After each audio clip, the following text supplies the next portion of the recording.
Hello students, this is a video session for demonstration of Newton's ring experiment.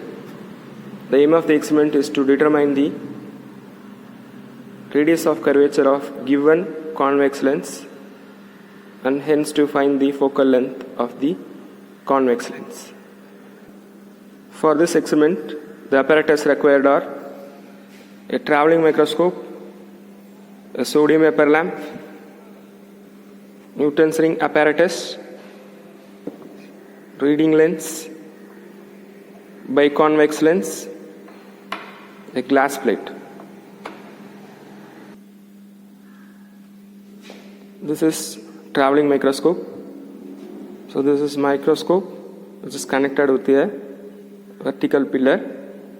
Here you will have two scales.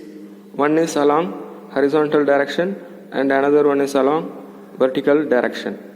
So for this Newton's ring experiment, we are going to use only this horizontal scale since the movement is only along the horizontal direction. For initial adjustment, you can use this screw. Okay, you unscrew this screw and you can move this by hands itself.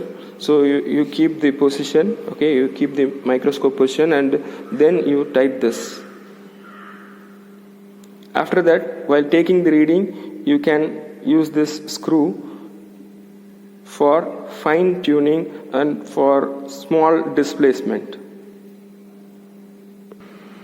Before proceeding the experiment, you just ensure whether this lens and this glass plate and this Newton's ring apparatus are well cleaned. Okay. In our lab, we will have this lens and the glass plate in the same dimension, in circular dimension. Then how to differentiate this, which is lens and which is glass plate? Because you have to keep this lens on the glass plate. So for that, you have to know which is glass plate and which is lens. So if you are seeing this means so the object behind this glass plate remains the same. But while seeing through the lens, the object get magnified. So you can decide this is lens. The first step of the experiment is to keep the Newton's ring apparatus under the microscope. Then you have to place your glass plate.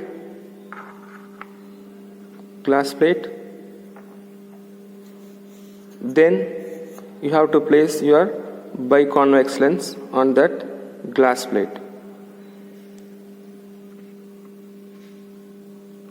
Due to the air film formed between the glass plate and the convex lens, we have a circular form of interference here.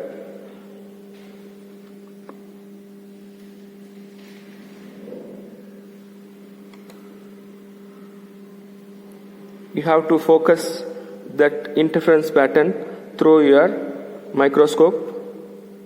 So this is the initial position. Okay, so you have to place this Newton's ring apparatus, this open part of the Newton's ring apparatus towards the source. So hence only we can get the parallel beams from the source, and the parallel beam from the source falls on the glass plate which is kept 45 degree with the horizontal. So it will fall on the glass plate, a part of light reflected and part of the light refracted. So the reflected light from this glass plate falls on the lens, and there we are having again partly reflection and partly refraction. So the refracted light falls on the glass plate. After the completion of initial adjustment in microscope and this Newton's ring apparatus, now the position is like this. Thereafter, you have to take the readings for your observation.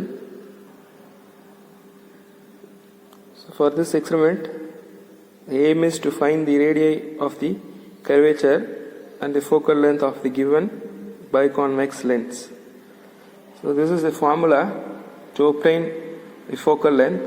Out of this, the first ring is mth ring. So you have to place this microscope crosswire tangential to this first ring, that is your mth ring. Okay. So thereafter you have to move your microscope and simultaneously you have to count the number of rings. Okay. So you have to move the microscope towards left and you have to count up to m plus 21. Or if you get a more number of lines, means more number of concentric rings, means you can go for m plus 24 or m plus 30. Okay. So that depends upon the focal length of the lens which is provided for you.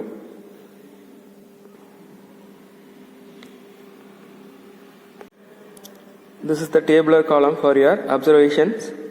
This table is for R1. Again you have to put another table for R2. So here you will be provided as this order of the ring.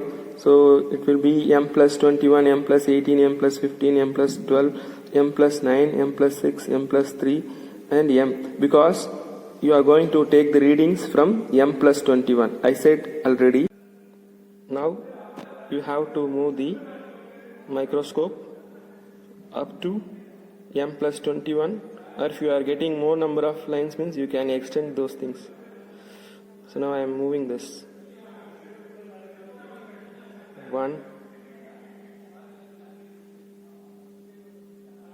2, 3, 4,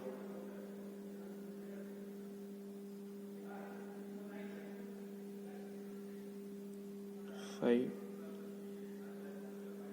6, 7, 8, 9, 10, 11,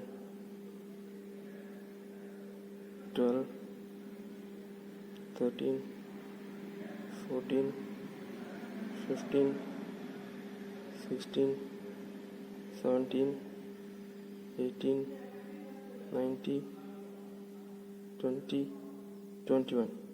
I am considering 21, m plus 21. Now the position of the crosswire is m plus 21.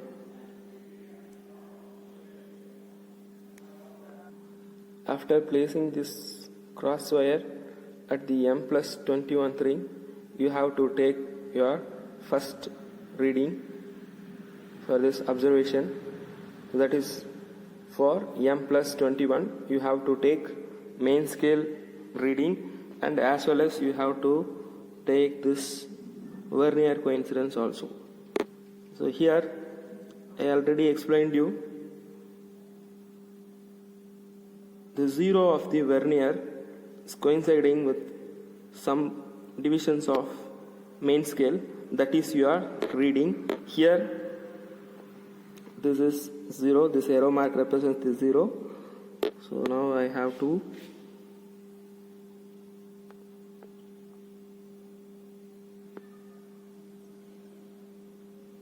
so here it is showing that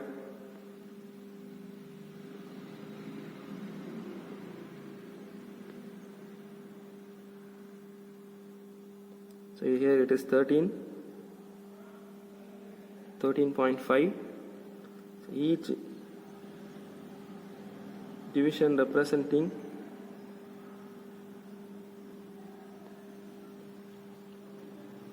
0.05 centimeter. Here the reading is at 13.85. Okay, so 13.85. It is showing that 13.85. 85. After that, you have to take the coincidence. So here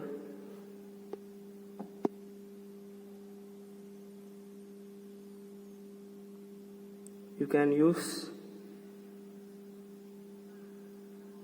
magnifiers for this observation of reading in this Vernier coincidence. Here I am getting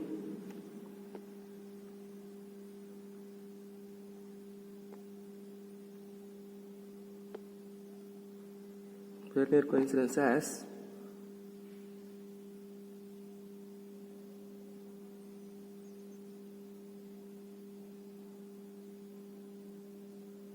20. At 28th division of Vernier, I am getting this Vernier coincidence. Now,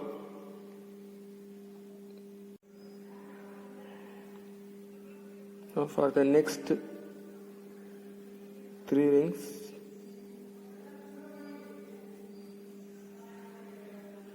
you have to take readings. So now it will be at m plus 18th ring.